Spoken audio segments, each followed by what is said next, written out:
মেয়েকে ঘোরাতে নিয়ে এসে আর মেয়ে কি করছে দেখো।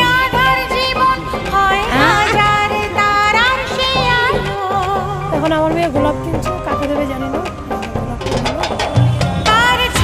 কোন দিকে যাবে বোঝা যাচ্ছে না, মনে হচ্ছে আমাকেও দেবে হয়তো, দেখে যা মনে হচ্ছে।